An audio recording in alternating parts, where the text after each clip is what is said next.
கதிரேஷன் மண்டபத்தில் நடந்த அரசியல் விளையாட்டு.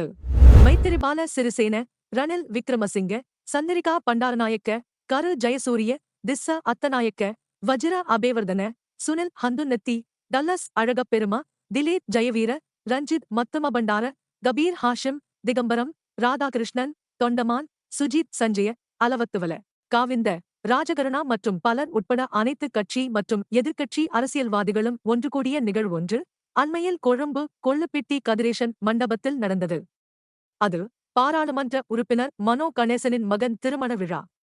இந்த எதிர்க்கட்சிக் குழுவை எல்லோராலும் ஒன்று சேர்க்க முடியாது.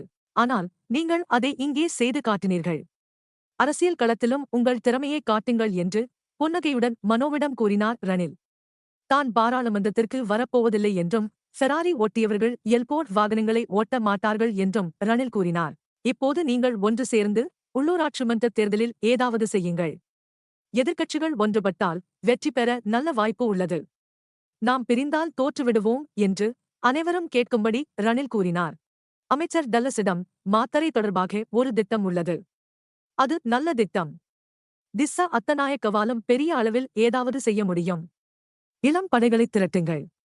அரசாங்கம் பாதகமான நிலையை சந்தித்து வருகிறது. ஆனால் எதிர்க்கட்சி பிளவுபட்டால் அரசாங்கம்தான் வெற்றி பெறும் என்று ரணில் விளக்கினார். இந்த உரையாடல்களில் ஈடுபடாமல் ஒதுங்கி நின்ற ஒருவரும் இருந்தார். சிலர் அவரை அதிகமாக கணக்கெடுக்கவில்லை. அவர்தான் மைத்திரி. அவர் எந்த உரையாடலிலும் ஈடுபடாமல் ஓரமாக நின்று கேட்டுக் கொண்டிருந்தார். இதற்கிடையில் பாராளுமன்ற உறுப்பினர்களும் அமைச்சர்களும் மதிய உணவிற்காக வேறொரு மண்டபத்திற்கு செல்ல எழுந்தபோது அரசாங்கத்தின் பிரதிநிதியாக சுனில் ஹந்துன்னத்தி வந்தார். அதோ அவர் சரியான நேரத்துக்கு வருகிறார். நாங்கள்தான் முன்கூட்டியே வந்து கீர்த்தனைகளை கேட்டுக் கொண்டிருக்கிறோம். அவர்கள் எப்படியும் இவ்வாறான விஷயங்களில் திறமைசாலிகள்தான். சரியான நேரம் பார்த்து ஏனையோர் வர முன் கெண்டினுக்கும் போய்விடுவார்கள் என்று அங்கிருந்த இளம் எம்பி ஒருவர் சிரித்துக்கொண்டே கூறினார்.